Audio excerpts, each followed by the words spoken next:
ഞാനിതേ വിഷ്ണുവിന് വേണ്ടി ശത്രു സംഹാര പൂജയും പുഷ്പാഞ്ജലിയും മൃത്യുഞ്ജയ ഹോമവും ഒക്കെ കഴിച്ചിട്ട് വരിക. ഈശ്വരനെ ജപിച്ചാൽ തീരാത്ത ദോഷമുണ്ടോ സത്യമേ? ആ ശാരദാമ്മയോ? രാഘവേട്ട ഇരിക്കിരിക്കരി.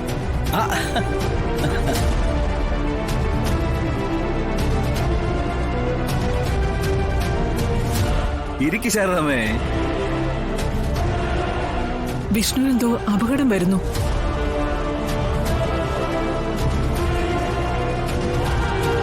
അതുകൊണ്ട് ചില പൂജകൾ കഴിപ്പിച്ചിട്ടാ ശാരദാമ്മ വരുന്നത്.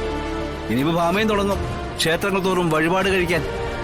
അത് വെറും ഒരു സ്വപ്നമില്ലയോ ശാരദാമ്മേ? ചായ അതിനൊത്തിനും പ്രാധാന്യം കൊടുക്കണോ?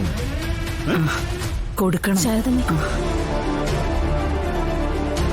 ചില സമയങ്ങളിൽ നമുക്കൊരു മുന്നറിയിപ്പായിട്ട് സ്വപ്നം മാറും. അങ്ങനെ ഉണ്ടായിട്ടുണ്ട്.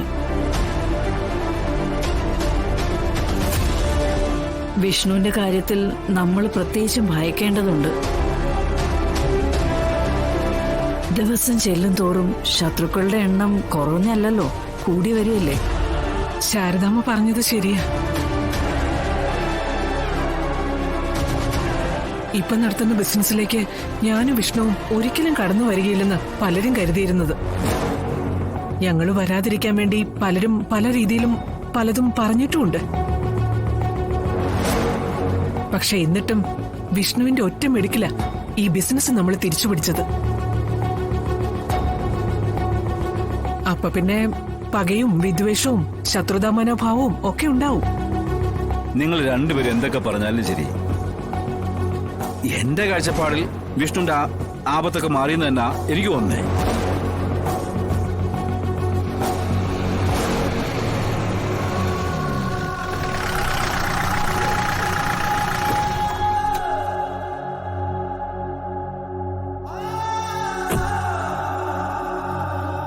അല്ല, ശാലിനിക്ക് എന്തെങ്കിലും പറ്റിയാലും അതും വിഷ്ണുവിനെ ബാധിക്കുമല്ലോ.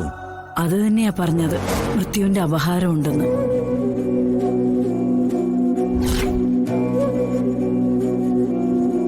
അതിന് നമ്മൾ എന്താന്ന് വെച്ചാൽ ചെയ്യണം. ഞാനൊരു ജോത്സ്യനെ കണ്ട് കാര്യങ്ങൾ നോക്കിയായിരുന്നു. ആണോ? എന്നിട്ട് എന്തു പരിഹാര ജോത്സ്യം പറഞ്ഞത്? വിഷ്ണുവിന്റെ ആയുസ് നീട്ടിക്കിട്ടാൻ വേണ്ടി തൃപ്പങ്കോട്ട് ക്ഷേത്രത്തിൽ പോയി മഹാമൃത്യുഞ്ജയ ഹോമം നടത്താൻ പറഞ്ഞു. ആ ഇനിയിപ്പോ അതിന്റെ ഒരു കുറവുകൂടി ഉണ്ടായിരുന്നുള്ളൂ.